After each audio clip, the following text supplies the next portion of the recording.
In today's video, I'm going to talk to you about some reverse culture shocks that I have experienced coming back to Texas after being in the UK for the third summer that we've lived there. This time we stayed for 5 months.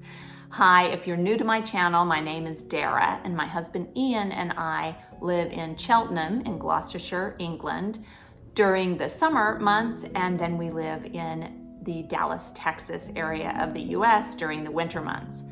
And going back and forth, especially this last time because it was our third summer in Britain and we stayed so long for 5 months straight, I really am starting to feel some culture shocks when I adjust to life back in my home in Texas. So that's what today's video is about. I did a British culture shocks video the first summer that we spent in England, and I will link that in the description if you'd like to see what my perspective was my first year living in England all summer. So now let's get to these reverse culture shocks of which I speak. First of all is driving. Now, I have driven in the US for 40 years or so.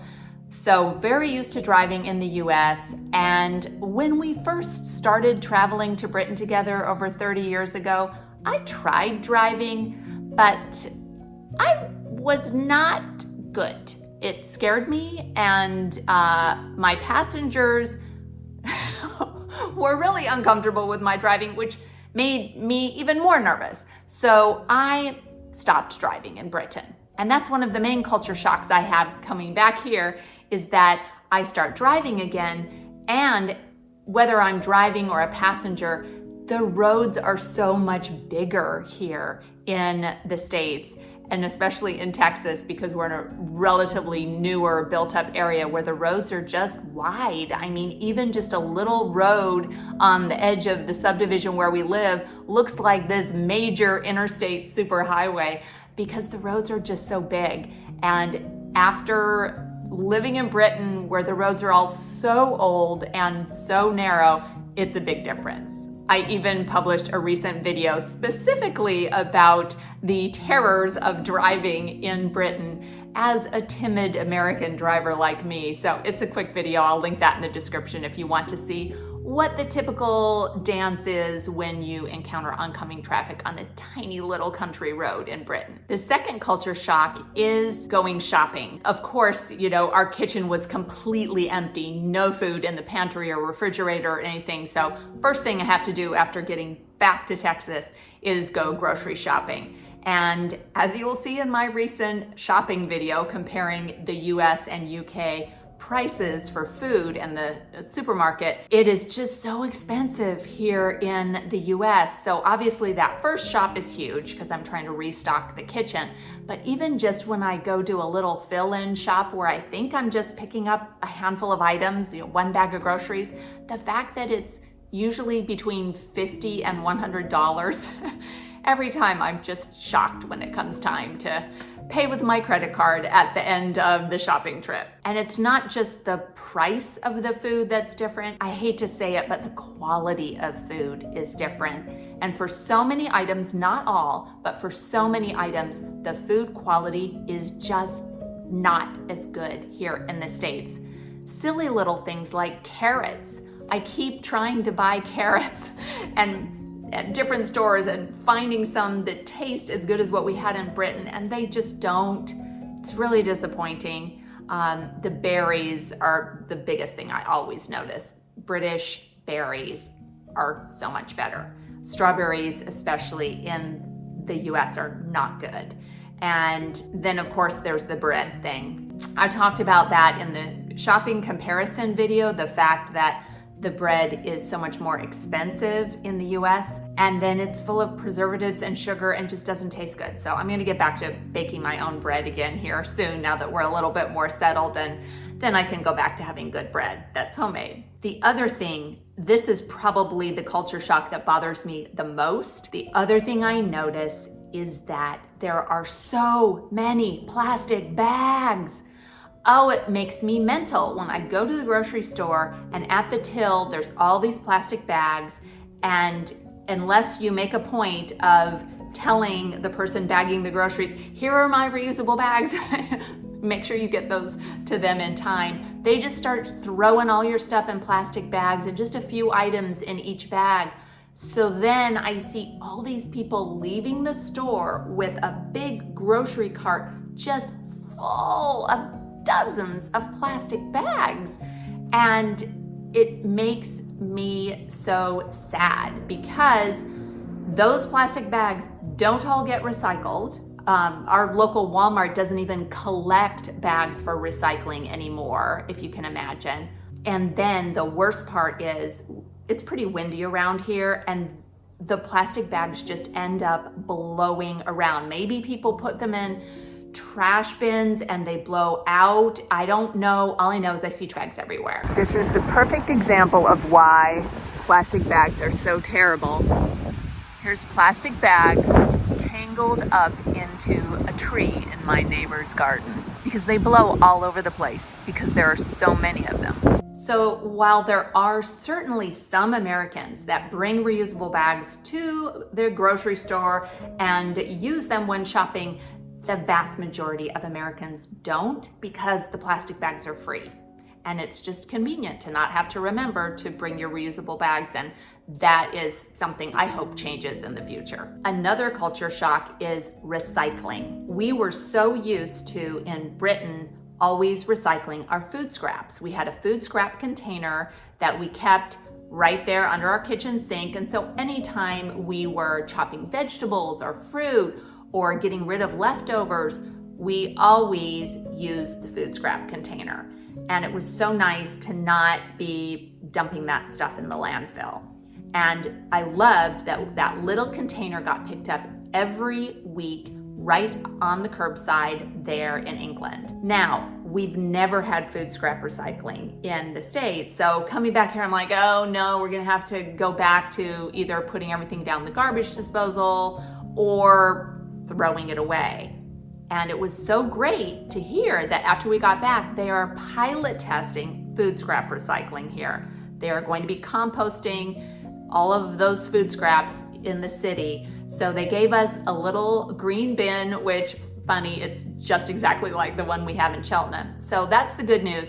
The bad news is they don't come and collect it. So we literally have to take our little bin of rotting food scraps and take it to the fire station and dump it in their big composting bin. So we'll see how many Texans are willing to lug around their food scraps and if that program is expanded, but I really hope it is. I hope they start collecting food scraps curbside so that people will be able to do it and incorporate that into their habits. Speaking of recycling, the other thing is these kind of bags. We have plastic bag recycling. It's really just been the plastic shopping bags and not all the other kinds of bags. So I was amazed in England this year how the back of every package had a recycling symbol on it, and it would say either you can't recycle this, you have to throw it in the rubbish, or this is recyclable, not at home, you just need to put it in the plastic bag recycling at the supermarket. So you knew what to do with everything, and a shocking number of things were recyclable in the supermarket bins. So even metallic potato crisp containers, which those have never been recyclable. A lot of those are even recyclable with the plastic bags. I don't know how they're doing that, but I just followed what the symbol said on the back of the bag. But other containers that are really more rigid plastic, cereal bags, all those bags were all recyclable, which was fantastic. So I came back here, and of course, most bags aren't recyclable, don't have recyclable symbols on the back, but I just saw that this one that had my chia seeds in it did have a recycle symbol on the back of it. So this one bag I can take to the recycling container at the supermarket. So I guess we're making baby steps in the right direction. Another culture shock, of course, is the weather, because we tried to come back after the summer was over, and this summer was pretty brutal in Texas. It was a record-breaking hot summer of 80 days where it was triple digits, as we say. So that's Fahrenheit. I don't know, in Celsius, it's probably like 39, 40, 41 degrees. Just relentlessly for weeks and weeks and weeks on end. So we got home at the end of September, but the heat wasn't totally over, so we did walk into a blast furnace basically. So that was an immediate shock.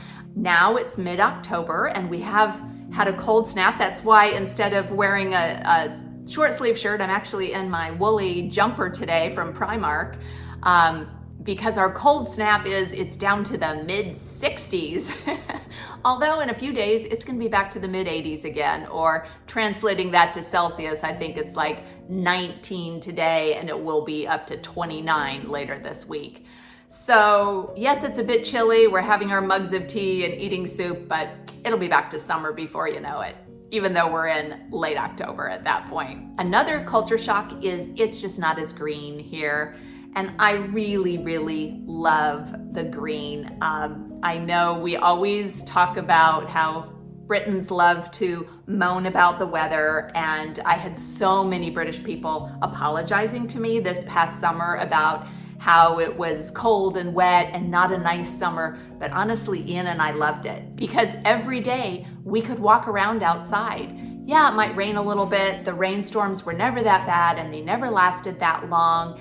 And it just was relatively cool. So we really appreciate that, because when it is so sweltering hot here in Texas, you just can't walk around outside. It's too uncomfortable. You've got to take shelter in air-conditioned buildings. Don't get me wrong, I love where we live in Texas, but it has so many things going for it, except it is not a place of natural beauty. It's kind of flat, it's kind of dry, it's kind of brown, and I just really miss my rolling green hills dotted with little white sheep. I just really miss that. But to compensate, I'm so happy to be back here with my dear friends and be near family and all the other things that I love about living here. So I don't want you to think I don't like living here in Texas, but I definitely have some culture shocks. Another culture shock is the power. As you probably all know, the electrical power that we have in the US and UK are different. So while the US is about 120 volts and the UK is 240 volts, I don't notice that most of the time, but I've noticed two things this year that really seem very different. After living in Britain all summer, coming home and using my electric kettle, here in Texas, it takes so much longer for the water to boil. So it just seems like it takes an eternity because I'm used to how fast it happened in the UK. And then the second thing that I only noticed this time around was the popcorn popper. And I know this is not something most people would notice because they aren't like me. I'm so reliant on popcorn consumption. I just have to eat popcorn several times a week, and I use an air popper, an electric air popper. So when I plug that in with the popcorn in it in the UK, it pops the popcorn in like half the time. And I really noticed that. I feel like I'm waiting forever for the popcorn to pop here in Texas. Here's a fun one. It's saying cheers. I really got in the habit this year of every time I went into a store and I bought something, as I paid the person at the till and left, I said cheers. I got into a total habit of doing that. And when I got back here to Texas, I found myself wanting to say cheers.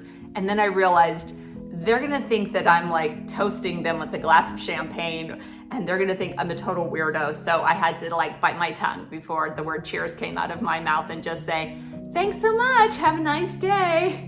Speaking of paying for things at the till or cash register, another thing I really notice is tap to pay. One thing I noticed coming back here after spending 5 months just tapping to pay for everything, unless it was an expenditure over 100 pounds, which was very rare, whether it was the grocery store or restaurants or wherever, I was always just tapping my credit card to pay. And tap to pay is really rare at the moment still here in Texas.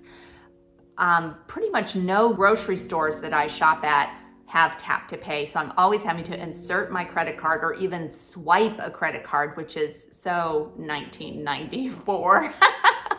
I've noticed that after decades of traveling to Britain and Europe was always ahead of the US in credit card technology. So when the little chips started being incorporated into credit cards, that happened in Europe way before it happened in the States. So I was still traveling around with my American credit card and having to swipe and sign for things when everyone else was inserting their credit card. Now we've finally caught up to inserting credit cards when everybody else is doing tap to pay. So I'm hoping that changes soon here as well.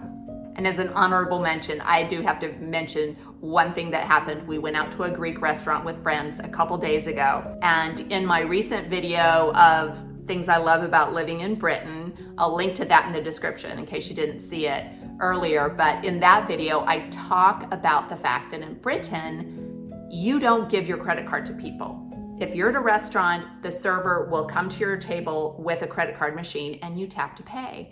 When the waiter came to our table at the Greek restaurant to collect our bills, he took our credit card, our friends' credit cards, put them in his pockets and disappeared for 5 minutes. And I was explaining to our American friends that that would be super weird to a British person to have the person just nab your credit card and leave. So yeah, it's really kind of nuts that that is still a practice here, and another thing that I hope changes soon. Please let me know your thoughts on these culture shocks. Which surprise you? Which of them do you not experience if you're an American and don't live in Texas and it's different where you live? Let me know in the comments. I love hearing from you. I hope you enjoyed this little video. Thanks so much for watching, and do something good in the world today.